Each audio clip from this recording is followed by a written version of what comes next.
E aí, nós temos que ter a sensibilidade. Por isso que eu gosto de trazer. Adriano, peraí que vocês vão louvar mais um novo. Vai se preparando aí. Por isso que eu gosto de trazer tudo perante a Bíblia Sagrada. Tudo sobre a Bíblia Sagrada. Ontem para mim foi um dia. Eu cheguei em casa e falei para assim, Deus, essa noite eu não durmo. Eu durmo. Alguém chega para mim, fala do meu sobrinho Guilherme. Tomo banho chorando. Guilherme tem muito envolvimento muito forte com drogas. Diz que pegaram ele lá, quase mataram de tanto bater. Ele foi no pronto-socorro, estava todo enfaixado de cima e embaixo. Aí veio isso. Aí chegou a notícia da mãe do Wagner, outra dor.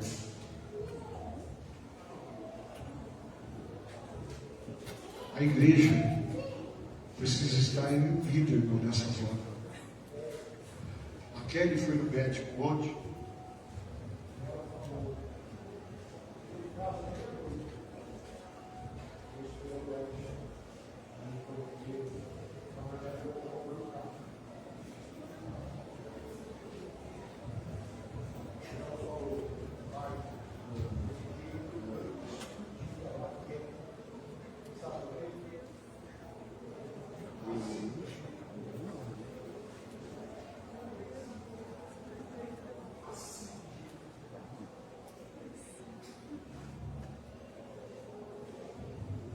Cuidado, vocês foram avisados, mas eu gosto de refrescar a memória.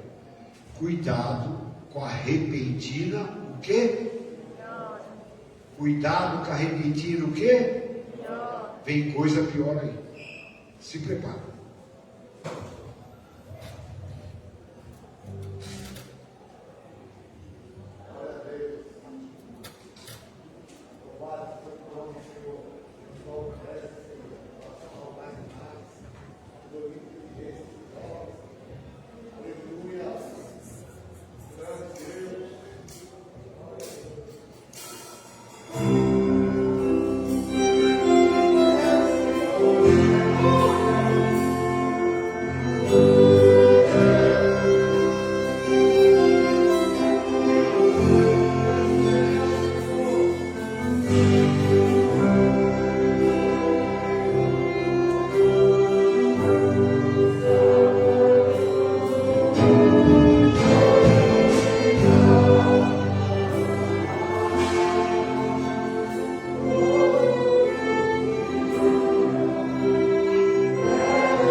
Senhor nos revela. Fui moço, sou velho, mas eu nunca vi o justo nem a sua descendência mendigar. O que eu faço hoje, além de fazer por amor a Ele e para Ele, eu tenho uma descendência que vem pela frente. Eu tenho a Esther, eu tenho o Samuel. Eu tenho que plantar para eles, para que eles venham ser bem-aventurados na face da terra. Quando eu fiquei sabendo bem que ele falou ontem para mim, depois, minha esposa falou para mim, olha, deve ser duro para um pai ter que deixar o filho na Cracolândia porque não quer ir para lugar nenhum. E por causa de R$40, quase perdi a vida. Bom, nós temos que orar, irmãos. Amém? Fala aí, orarmos. Cadê a secretária para os avisos da semana? Presta atenção, que nós já vamos lá, a banda já se prepara. Salve a amada igreja com a paz do Senhor. Continuando com a semana, na terça-feira, às 8 horas da manhã, oração, e às 19h30, estudo bíblico. Na quinta-feira, às 8 horas da manhã, oração, e às 19h30, culto de cura divina e libertação. No sábado, às 18 horas, o primeiro dia do Congresso dos Soldadinhos do Rei. No domingo, às 16 horas, ensaio dos homens. Às 17 horas, ensaio da banda. E às 18 horas, congresso, segundo dia de encerramento do Congresso dos Soldadinhos do Rei. E continuação da campanha de Deus da Conquista. Então tragam também nesse dia a oferta e o alimento, amém? O alimento qual é? Arroz, o alimento é arroz. Então tragam no domingo, por favor. Agradeço a oportunidade, as palmas louvam a Deus. O próximo domingo é arroz. Vai continuar. Mas vem a Santa Ceia de outubro. A Santa Ceia e o voto de Gideões da Conquista. Amém, irmãos? Irmãos, nós vamos nos colocar em pé agora. Pega a salva para me dar, por favor. Vamos para o nosso ato profético. Você que trouxe seu voto, você trouxe seu envelope. Você vai sair do seu lugar. Enquanto a banda esteja louvando aí um louvor. Irmãos, já estamos entrando no final do mês, no final do ano. Pode ficar você segurando, deixa eu ver como é bom ficar em pé. Você vai ver como é bom ficar em pé e segurando depois. Com o povo querendo voar. Vamos nos colocar em pé, irmãos? Você vai trazer o seu propósito. Lembre-se, deposite com alegria e creia no Deus que tudo pode na minha e na tua vida. Amém? Você pode sair do seu lugar e já fazer o depósito. Você que trouxe seu quilo também traga.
Agora você estenda a sua mão para cá, irmãos. O presbítero Vilmar vai estar orando, abençoando esse propósito, tá bem?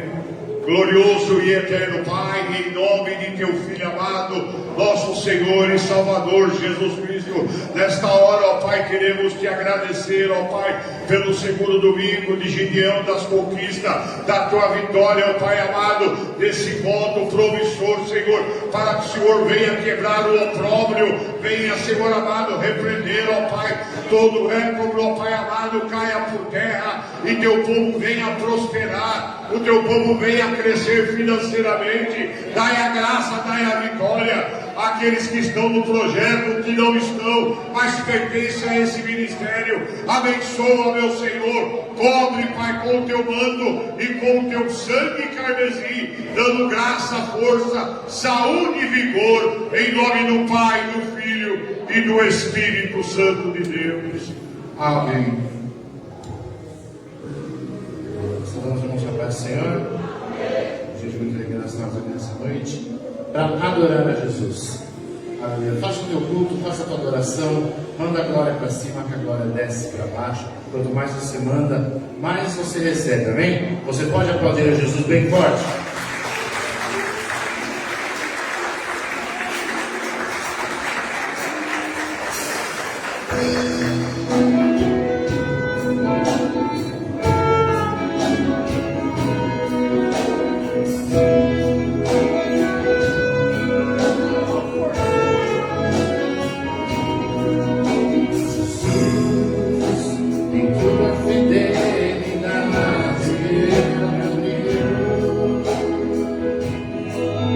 Debaixo de tuas asas, em todas as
vai-se uma vitória. A minha porção em ti é servir muito mais que vencedor. Muito mais que uma vitória.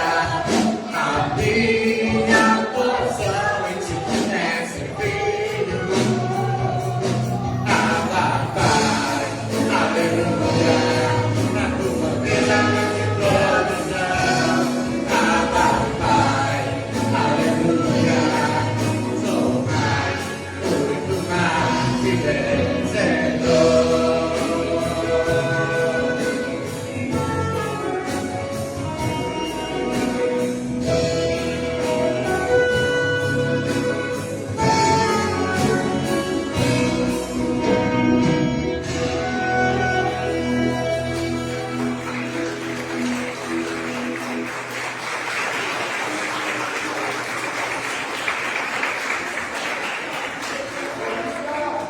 Aleluia. Jesus é maravilhoso.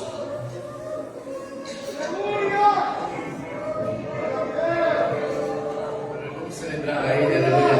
Porque com Ele a vitória é certa. Se Deus é por nós, se Deus é por nós, agindo Deus, ninguém, né? Então com Ele nós somos mais que vencedores.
É meu Deus vivo, o ar que eu respiro, o seu santo livro é meu auxílio. Seu braço forte é meu socorro, seja pelas favelas e também pelos morros. Seja onde for, levarei seu nome a povo. E pelos montes e pelos mares, te bendirei em todos os lugares. Levarei tua face para que ainda não te vi. Direi que Jesus Cristo é o Senhor do braço. Todo colaborador do nosso voz. Justo é o Senhor que achou prazer em nós. Santo é o poder que está em nosso meio. Poderoso é o Shaddai, é nele que eu creio.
vencer os desafios.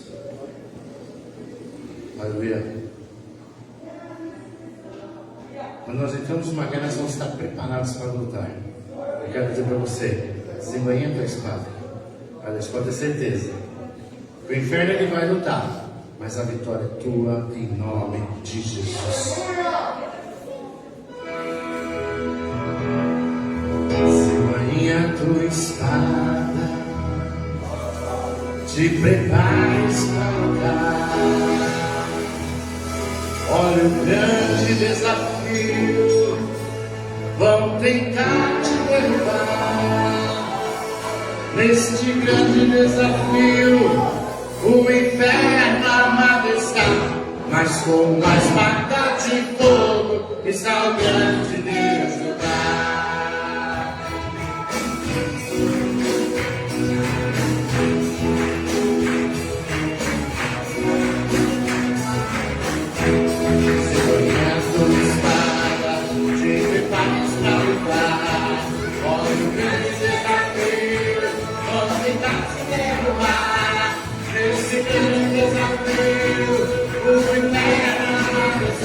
Mas com a espada de fogo está o grande Deus lutar.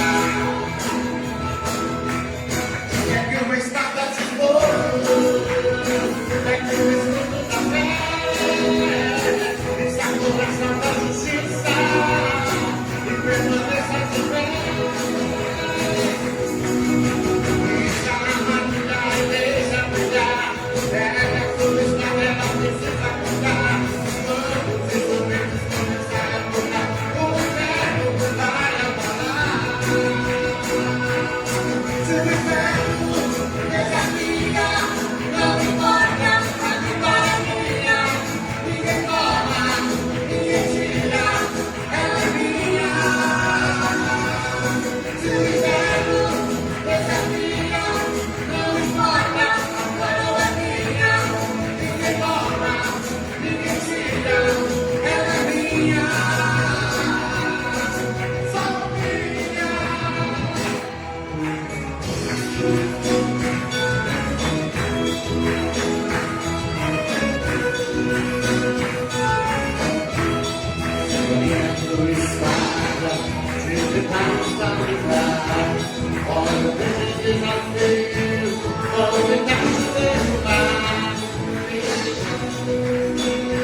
Antes de passar para o nosso irmão Rafael, eu gostaria de louvar um louvor que eu diria para essa campanha. Nunca diga eu não posso. Nunca diga eu não consigo. Porque nós podemos todas as coisas naquele que nos fortalece. E nós conseguimos todas as coisas nos Deus que nos dá graça. Moisés, ele deparou, ele viu aquele mar na frente dele. E ele, o que fazer agora? Que a Bíblia fala isso. E Deus fala, Moisés, o que você está clamando a mim, Moisés? O que você tem na mão? Um cajado. Toque nas águas. Ele toca nas águas e o mar se abre.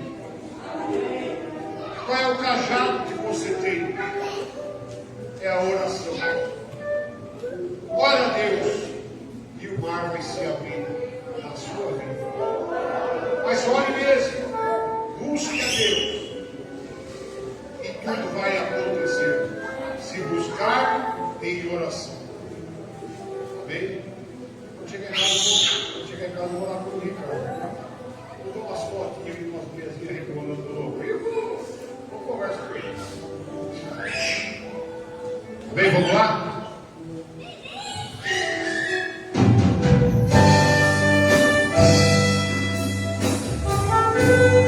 Vai falando com o papai, vai falando com ele. Fala que você pode, porque ele pode. Ele nos faz fortes. Que ele cresça e nós diminuamos. Seja Deus verdadeiro e todo homem mentiroso.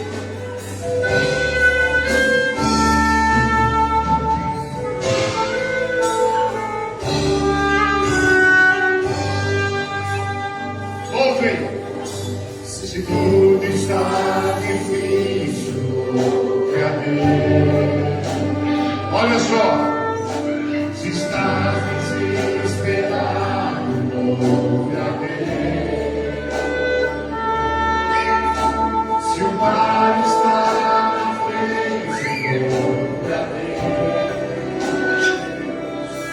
Quando louvamos, Deus se promove. É isso, comove o coração de Deus. Eu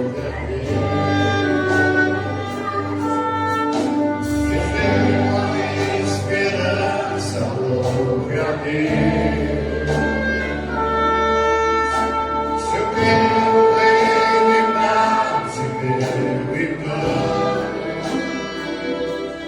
que o nosso Deus ainda faz milagre. E faz mesmo! E faz mesmo! Vem cantar louvores ao Senhor. Antes de atravessar o mar, porque hoje o mar vai se abrir.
tudo que o Senhor irá te dar.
Vem cantar louvores ao Senhor.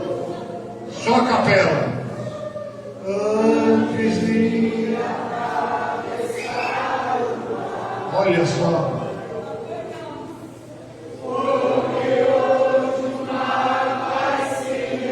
Isso, chora mesmo, chora, porque já chora de alegria, você já está do outro lado do mar.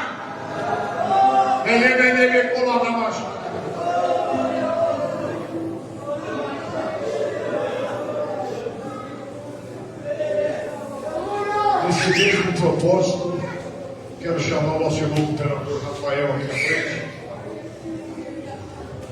Vai trazer a porção da palavra, que Deus use ele conforme tem usado. As palmas, louva a Deus, irmão.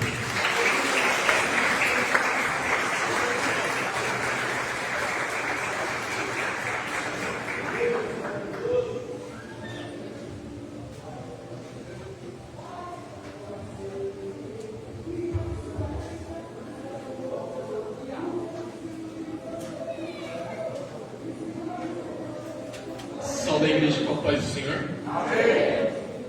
Amém. Vamos abrir nossas Bíblias no livro de Juízes, capítulo 6.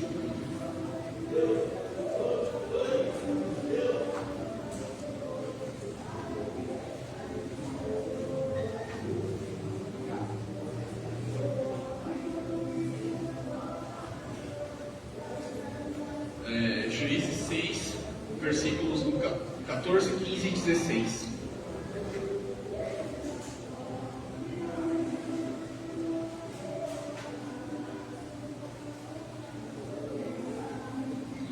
Quem encontrou diz amém? Amém.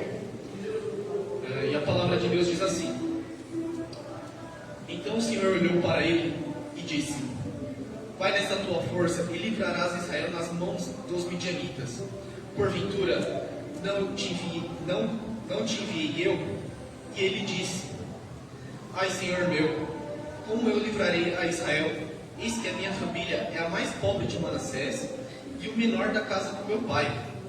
E o Senhor lhe disse: porquanto eu hei de ser contigo, tu ferirás os midianitas como se fosse um só homem. Amém? Eu estava meditando no tema Gideão da Conquista. Eu já tinha lido a história de Gideão e eu fui pesquisar, né? Fui estudar de novo a história dele, que eu não lembrava. E esses versículos ficou muito forte para mim. E eu estava meditando neles. Eu estava pensando aqui comigo. Quando a gente começa a ler o livro de Juízes, fala sobre muitos juízes que Deus levantou para sempre livrar Israel da opressão de algum povo, midianita, fariseu, algum povo que sempre oprimia Deus. Deus levantava alguém para estar livrando eles. E o motivo porque o povo de Israel sempre sofria essa opressão era a desobediência. Era o fato que o povo de Israel sempre se amoldava aos costumes daqueles povos que viviam ao redor deles, adoravam outros deuses, se amoldavam às suas culturas. E hoje em dia a gente não vive nada muito diferente disso, porque nós vemos que nós meio que somos obrigados, para viver na sociedade de hoje em dia, nós temos que nos amoldar um pouco à cultura desse mundo, ao que a sociedade nos impõe, vamos dizer assim, né? E isso fez com que o povo de Israel se afastasse de Deus, da mesma forma que tem feito com que muitas pessoas se afastam de Deus nos tempos de hoje. Amém? E eu estava meditando nessa palavra, aí eu estava pensando assim comigo. Naquela época eles viviam, eles se amoldavam justamente por causa dessa opressão. E hoje em dia não é diferente, porque o que acontece? Nós não conseguimos fazer nada, nem ser nada na vida, porque a sociedade diz o que nós devemos ser. E quando Gideão fala que ele é uma pessoa pequena, Gideão se mostra ser uma pessoa medrosa. E essa sociedade nos torna medroso, porque nós não podemos, nós acabamos meio que não sendo quem nós somos mesmo. Não sendo aqueles servos fiéis, porque nós temos medo do que pode acontecer, do que a sociedade. Hoje existe aquela cultura do cancelamento, né? Que você não pode falar nada, não pode fazer nada, principalmente na internet, porque senão as pessoas vão lá e meio que te excluem. É como se eles te apagassem, apertassem um delete e você não existisse mais. E as pessoas têm vivido com medo disso, principalmente pessoas que trabalham com a internet. E não só pessoas do mundo, mas também temos pessoas que são usadas por Deus, que usam a internet para alcançar vidas, alcançar almas. E essas pessoas são canceladas de acordo com quando elas começam a pregar a palavra de Deus e dizem que nós somos contra essa sociedade, que nós somos retrógrados. Inclusive aquele pastor que uma vez falou que deveria atualizar a Bíblia, mas a Bíblia não precisa ser atualizada. É um dos poucos livros, é o único livro no mundo, na verdade, que eu acho que não precisa de atualização, porque tudo que está escrito na Bíblia, que aconteceu há 4, 5 mil anos atrás, acontece hoje em dia. Então não tem por que atualizar isso. Então nós vivemos debaixo dessa opressão que a sociedade nos impõe. É como se para nós termos sucesso, o sucesso deles, que eles impõem, que eles dizem que nós devemos ter, se nós não seguirmos a fórmula exata deles, nós nunca vamos ter sucesso. Só que o sucesso para eles é ter visualizações na internet, é ter dinheiro, é ter fama, é poder mostrar aquilo que eles conquistaram, aqueles bens materiais. Só que isso não é sucesso para nós. E eu tava pensando, mas por que será que as pessoas hoje em dia são assim? E eu vejo que muitas pessoas gostam de massagear o próprio ego. Eu estava pensando aqui comigo, sempre tem aquela pessoa que adora dar conselho um para os outros, né? Aquela pessoa que fala, não, ó, eu sou mais velho que você, mas isso aconteceu comigo já, eu tenho uma experiência nisso. Mas às vezes a fórmula que funcionou para aquela pessoa não vai funcionar para você, porque você é uma pessoa completamente diferente, você vive uma vida diferente, a sua família é diferente, as suas crenças podem E eu estava pensando aqui, será que essas pessoas dão conselho mesmo para o nosso benefício? Será que essas pessoas estão querendo realmente ajudar a gente? Quando na verdade elas não querem ajudar a gente, elas querem massagear o ego. E o que faz o ego delas inflar? É que as pessoas que estão ao redor delas, ou seja, um certo grupo ao qual ela vive, olhe ela como se ela fosse a melhor pessoa do mundo. Como se nós que estamos ao redor dessa pessoa fôssemos inferiores. Elas gostam de diminuir a gente de uma certa forma, como se nada que a gente fizesse fosse ser o suficiente para nós vivermos. Isso eu tenho visto tipo, na vida das pessoas ao meu redor. Esses dias eu estava conversando com uma pessoa e essa pessoa estava desabafando comigo. Que às vezes ela sente que como se nada que ela fizesse fosse o suficiente, como se nada que ela fizesse fosse bom, porque as pessoas sempre que chegam para ela, nunca chegam para elogiar ela, nunca chegam para falar, nossa, que bom você fez aquilo. As pessoas só chegam para criticar, para falar que ela precisa fazer isso, que ela precisa fazer mais aquilo, que ela precisa orar. E ela falou assim, nossa, as pessoas sempre falam que eu preciso orar mais, que eu preciso buscar a Deus mais, que eu preciso jejuar, mas nenhuma se oferece para orar comigo. Nenhuma se oferece para jejuar comigo. E essa opressão não acontece só lá fora, como também acontece aqui, dentro das igrejas. Eu vejo já muitas igrejas que eu congreguei ao longo da minha vida, essa opressão acontecendo. Não, às vezes também não só dentro da igreja, mas, por exemplo, familiares. Os próprios familiares que também têm a mesma crença, ou crenças diferentes, independentes, oprimem as próprias pessoas no seu próprio sangue, colocando elas para baixo. Muitos, às vezes, querendo ser melhores que os outros, mas a palavra de Deus não diz que nós devemos colocar essas pessoas para baixo. A palavra de Deus diz que nós devemos colocar elas para cima, que nós devemos orar por elas. Só que é engraçado, porque as pessoas falam isso, pregam isso, mas não vivem isso. Eu conheço pessoas que sentam na igreja, senta aqui no banco, ora, louva a Deus como se fosse o último dia da vida dela. Chega em casa, é como se a chavinha virasse. É uma pessoa completamente diferente. Vai para a igreja, lê a palavra, prega a palavra, fala de Deus, mas não vive aquilo que ela fala. Então, isso daí, a gente pode dizer que é consequência do que a sociedade tem nos imposto. A sociedade, do mesmo jeito que aconteceu na época de Gideão, porque na época de Gideão eles estavam sendo oprimidos pelos midianitas. E quem era o Deus deles? Era o Deus Baal. O pai de Gideão tinha um altar a Baal. Quando nós lemos o capítulo 6, a partir do versículo 11, quando Deus chama Gideão para libertar o povo de Israel, quando o anjo conversa com ele, e ele só percebe que aquele ali era um anjo do Senhor, quando ele entrega as ofertas e o fogo consome as ofertas que Deus aceita, só nesse momento ele percebe que é Deus falando com ele, que é um anjo do Senhor que veio entregar uma mensagem de Deus para ele. E quando eu li o livro de Juízes, se eu não me engano, esse é o único juiz que um anjo foi falar pessoalmente com esse juiz. Eu não lembro exatamente, mas se eu não me engano, esse é o único juiz. E Deus deu uma tarefa para ele, pediu para libertar Israel, começando como? Destruindo os altares de Baal. O primeiro altar destruído foi o do pai dele, em seguida ele destruiu o altar que estava na cidade do pai dele. E Gideão, como ele era uma pessoa medrosa, ele fez isso à noite com medo, porque ele temia pela família dele. E hoje em dia, nós fazemos as mesmas coisas. Nós estamos aqui na igreja, nós oramos, mas fora da igreja, às vezes nós fazemos certas coisas porque nós tememos por aqueles que estão próximos da gente. Nós tememos que a sociedade venha julgar a gente de uma forma, venha nos excluir, justa por medo do que possa acontecer com as pessoas próximas da gente. Até porque tem pessoas que dependendo do trabalho, precisam ter uma certa imagem diante da sociedade. Infelizmente, não pode se mostrar a vida cristã. Eu lembrei agora de um tempo atrás, tinha um rapper americano que se chama o Kanye West.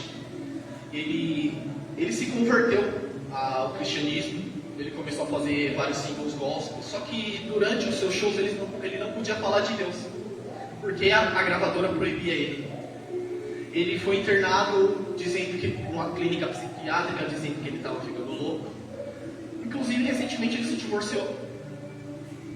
A sociedade, quando nós mostramos a nossa fé, quando nós vivemos para Deus, ela nos trata de uma forma como se nós não fôssemos desse mundo. Como se aquilo que nós falamos, aquilo que nós fazemos está errado. É como se nós saíssemos de si, nós perdêssemos o nosso juízo. Eu tenho um mercado lá próximo de casa, tem um homem. Toda vez que você passa ali naquela região, naquele mercado, você vai passar no ponto de ônibus, você vai entrar no mercado, esse homem sempre está na porta. Agora ele não está mais com a Bíblia, porque eu acho que a Bíblia dele estava tão velha que já deve ter sumido. Tão velho que está. Mas ele fica pregando a palavra do Senhor. Tipo, eu acho que eu não fico lá o dia todo, mas ele deve ficar lá o dia todo. Eu olho para as vestes dele, ele tipo já é rasgadas. Ele sempre estava com um sapato. Quando eu moro lá naquela região mais ou menos uns 7 anos. E ele sempre estava com um sapato. Aí o tempo foi passando, ele sempre com o mesmo sapato e a mesma roupa. O sapato dele furou. E foi passando o tempo. Agora ele não está mais com o sapato. É como se ele tivesse feito um remendo assim, para fazer tipo um chinelo. Mas ele continua firme, pregando a palavra de Deus. Ele para no ponto de ônibus e fica pregando. Ele para na frente do mercado, as pessoas que entram e saem, fica escutando a palavra de Deus. E ele já é um senhor de idade. Ele já não tem mais aquele vigor físico para ficar o dia todo. E às vezes eu andando, caminhando, eu via as pessoas que passavam por ele, falavam que esse senhor às vezes estava louco. Só porque ele está pregando a palavra de Deus. Agora, se fosse um senhor que estivesse anunciando um baile funk, que estivesse anunciando algum evento, com certeza todo mundo estaria parando ali, certo? E isso me chama muita atenção. Nós como seres humanos, nós devemos ajudar uns aos outros. Deus nos deu um coração para que nós agíssemos de acordo com os nossos sentimentos, de acordo com aquilo que nós achamos que é certo, de acordo com a nossa moral. Que a nossa moral vem da onde? A nossa moral, nossos valores vêm da Bíblia, mas a palavra de Deus em Jeremias 17:9 diz que o nosso coração é enganoso. Que ninguém conhece o coração, ninguém sabe de todas as coisas, porque ninguém sabe se ele é bom ou se ele é ruim. Isso é verdade. O nosso coração tem tanto capacidade para fazer o bem como para fazer o mal. Às vezes nós recebemos aquela sua prima, ou sua tia, seu irmão, dependente. Ele pode ser um pastor, pode ser um diácono. Mas isso ele pode ser dentro da igreja, fora da igreja. Ele vem te aconselhar, me falar da palavra para você. Mas será que aquilo ali é para edificar você ou para inflar o ego dele? Porque ele está se gloriando daquilo que Deus colocou, do cargo dele. Aquilo que o pastor sempre fala, que nós não podemos fazer nada para nos gloriarmos, que nós estamos escarnecendo a Deus. Mas será que as pessoas que às vezes vêm falar de Deus para a gente, vêm nos dar conselho, está para se gloriar ou para nos ajudar? É nesse momento que a gente tem que aprender a ter um discernimento da palavra, a ter um discernimento do Espírito Santo. E a melhor forma de buscar isso é buscando a Deus todos os dias, criando um relacionamento com Ele, jejuando, orando. Eu estava conversando esses dias com a minha esposa e com a minha mãe, se não me engano, na sexta-feira, a gente estava falando de jejum. E hoje em dia está uma moda de fazer jejum assim, gosto muito de chocolate, vou ficar um mês sem comer chocolate, sabe? Deus vai abençoar. Só que o jejum é para sacrificar a nossa carne, certo? Chocolate, eu penso que você fazer um jejum de chocolate durante um mês não vai sacrificar a sua carne, porque isso daí não é uma necessidade sua. Isso não é uma coisa que se você tirar, você vai sentir. Eu penso que se você fazer um jejum de, por exemplo, tomar Coca-Cola, também não vai. Pelo contrário, vai até te ajudar a sua saúde. Mas isso não vai ajudar você a matar a sua carne para fortalecer o seu espírito. E o jejum que eu aprendi durante toda a minha vida, que eu vivi na igreja, é aquele que a gente sacrifica uma refeição, 2 refeições. É aquele jejum que você sente o seu corpo pedindo, e é onde você tem que fortalecer o seu espírito. E eu vejo que muitas pessoas têm feito isso, buscando, vou fazer um jejum de um mês de um certo tipo de alimento, um certo tipo de besteira. Como se isso fosse edificar as pessoas. Eu vejo que as pessoas... Eu vejo como o pastor fala da questão de pintar as paredes de preto. Eu fico imaginando no tempo de Juízes, Israel não tinha um governante. Agora imagina uma igreja sem pastor, onde teria várias panelas, cada um faria o que queria. Imagina, pastor, essa igreja sem um pastor para pastorear e as paredes pintadas de preto. Acho que o pastor ia pirar. Certeza. Era a mesma coisa na época de Gideão, porque não tinha alguém que pastoreasse eles. E sempre que Deus levantava um juiz, era durante um período de tempo. Não podemos dizer que Gideão foi um dos juízes perfeitos de Deus, apesar dele ter muita fé diante do seu medo, das suas fraquezas. Com 300 homens ele conseguiu expulsar 130 mil midianitas. Conseguiu livrar Israel de 130 mil soldados midianitas. Com apenas 300 homens, de acordo com a liderança de Deus.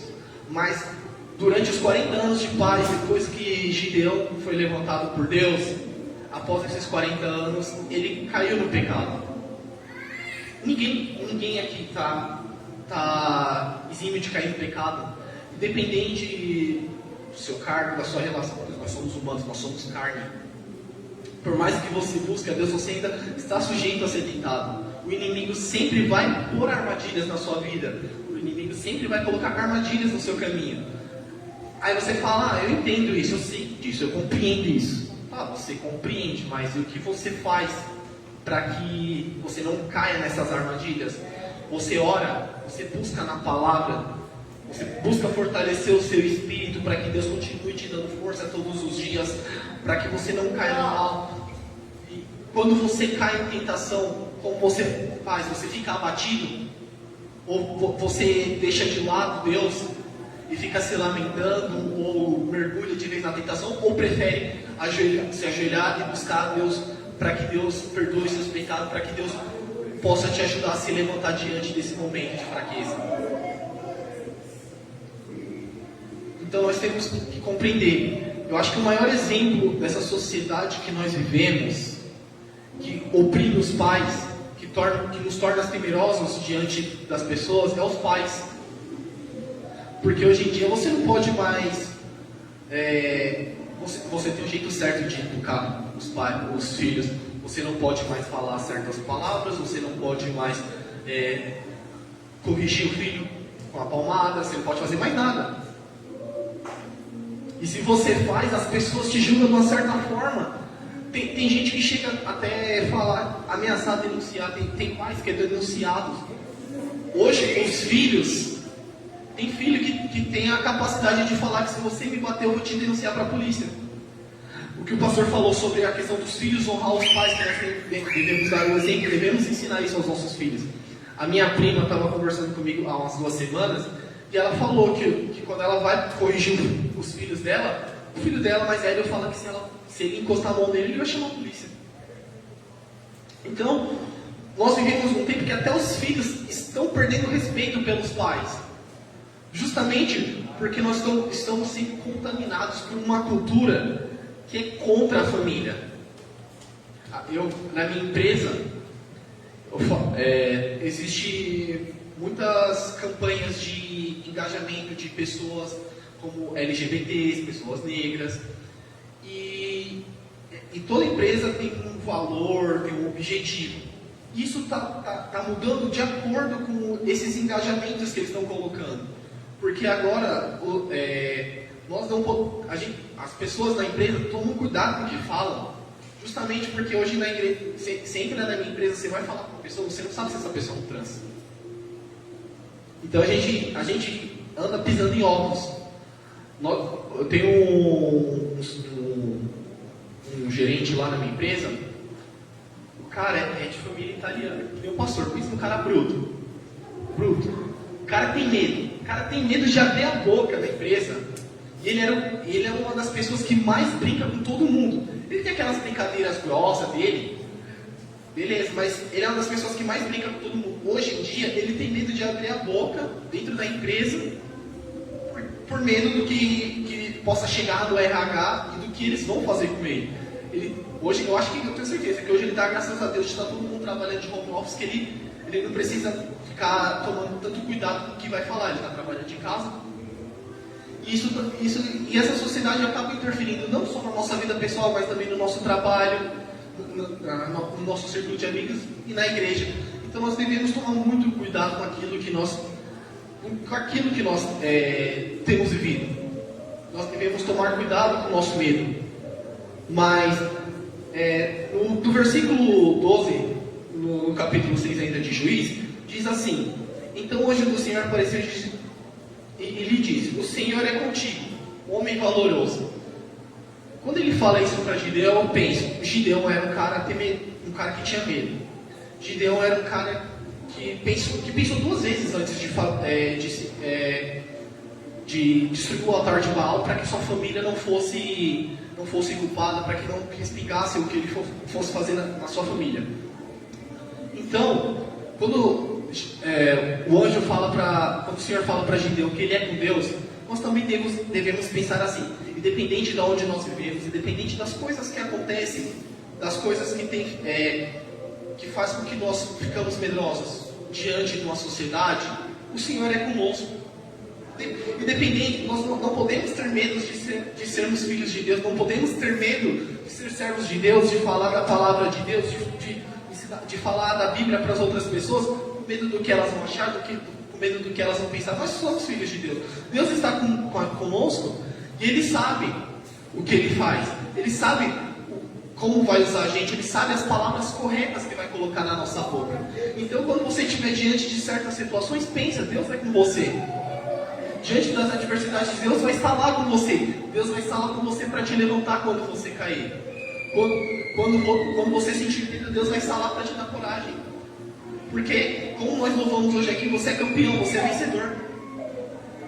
E é isso que Deus mostra para a gente na Bíblia. Quando Deus levantou Gideão, uma das pessoas mais medrosas, dando coragem para ele, para enfrentar homens, para enfrentar uma sociedade de idólatras, transformando ele numa pessoa corajosa para fazer o que Deus designou para ele. E para concluir, tem um versículo em Isaías que diz assim, Isaías 41:31 diz assim: mas aqueles que esperam no Senhor renovam suas forças, voam alto como as águias, correm e ficam exaustos, andam e não se cansam. Quando a gente espera o Senhor, quando a gente está no Senhor, não importa o que aconteça, Deus vai estar sempre com a gente nunca vai cair, a gente nunca vai desfalecer. Nós podemos ficar exaustos, cansados física, espiritualmente, mentalmente, mas Deus sempre vai estar lá para revigorar as nossas forças. Deus sempre vai estar lá com você para te ajudar nas suas dificuldades. O nosso Deus é aquele que transforma as nossas fraquezas em força. O nosso Deus é aquele que, em meio a caminhos que você acha que é impossível percorrer, Ele transforma aquilo no possível. E isso tem se perdido em nossas vidas. Nós temos que pôr isso em nossas mentes. Nosso Deus não fez milagre só nos períodos que está escrito aqui na Bíblia. Nosso Deus faz milagre hoje em dia. Nosso Deus, Ele opera milagre para aquele que tem fé nele. Assim como Gideão teve, nós devemos ter fé em Deus. Não devemos, diante das dificuldades, nos tornarmos pequenos. Nós devemos crescer diante das dificuldades para mostrar o Deus ao qual nós servimos. Eu parto do princípio que, se a partir do momento que quando as dificuldades aparecem na minha frente, eu deixo de acreditar em mim, eu estou deixando de acreditar em Deus. Porque se eu deixo de acreditar em mim, eu deixo de acreditar na minha fé, eu deixo de acreditar no Deus que eu sirvo. Então é nesses momentos que nós devemos crescer, é nesses momentos que nós devemos acreditar, pôr a nossa fé em ação. E é isso que a Bíblia nos ensina. É isso que a Bíblia nos fala que nós devemos fazer, pôr a nossa fé em ação. E para finalizar, como eu estava falando aqui, Gideão pode ter sido uma pessoa medrosa. Nós podemos ser medrosos diante dessa sociedade, mas que em meio a tudo isso que nós estamos passando, nós temos certeza que isso só vai piorar, né? As coisas só pioram. Eu costumo dizer que quando as pessoas chegam assim para mim e falam, nossa, as coisas estão ruins, né? Eu falo, relaxa, que ainda vai piorar. Porque elas nunca melhoram. Então é nesse momento que nós devemos pôr a nossa fé, é nesse momento que nós devemos nos firmar nos pés de Cristo. Amém? Eu agradeço a minha oportunidade.